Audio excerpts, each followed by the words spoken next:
समस्त मिथिलावासी के सादर प्रणाम करै छी। हम एकटा नचारी गीत लऽ कऽ अयलहुँ हेँ। बहुत सुंदर के गीत लिखलेथ है आदरणीय मणिकांत झा जी। हुनका सादर प्रणाम करै छियनि। सुनी जाओ। बाबा जाय बैसल छी कोन शिखर पहाड़ यो, कमरथु आयल दुआर यो ना।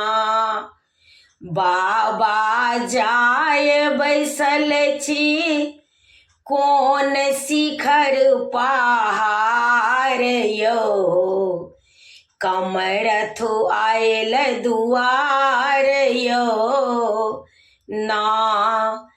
कन्हा कामर हम चढ़ेलहूँ गगरी गंगा जल सा भरलहूँ।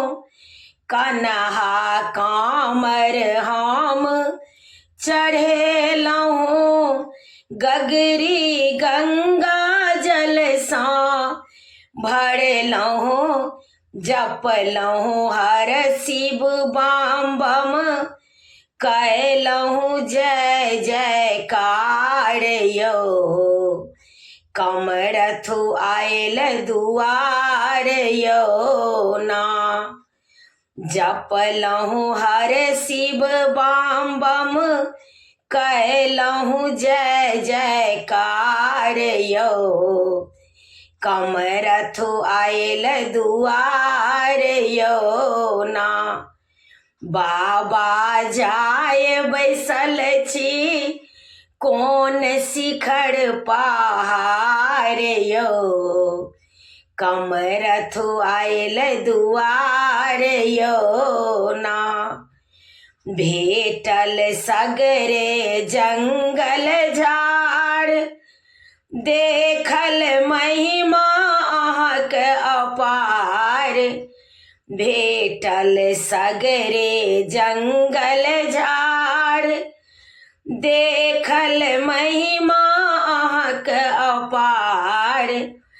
केहनो विकट समय हो करी अहाँ उबार यो, कमरथु आयल दुआर यो ना। केहनो विकट समय हो करी अहाँ उबार यो, कमरथु आयल दुआर यो ना।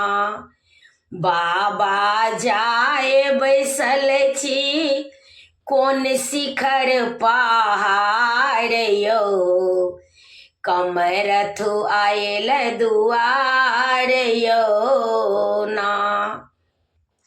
लगाबू जल्दी नैया पार अहाँ के महिमा अपरंपार। लगाबू जल्दी नैया पार अहाँ के महिमा अपरंपार। मणिकांत अर्ज करैया करियौ ने उद्धार यो, कमरथु आयल दुआर यो ना। मणिकांत अर्ज करैया करियौ ने उद्धार यो, कमरथु आयल दुआर यो ना। बाबा जाय बैसल छी कोन शिखर पहाड़ यो, कमरथु आयल दुआर यो ना। प्रणाम मिथिला। गीत नीक लागत तऽ कनि कमेंट में कहे जायब। किछु त्रुटि भेल हैत सेहो कहे जायब। हमर यूट्यूब के लिंक अछि रंजू अजय मिश्रा कऽ कऽ। अहाँ सब गोटे से आग्रह अछि गीत नीक लागत तऽ कनि सब्सक्राइब कऽ दै जेबै।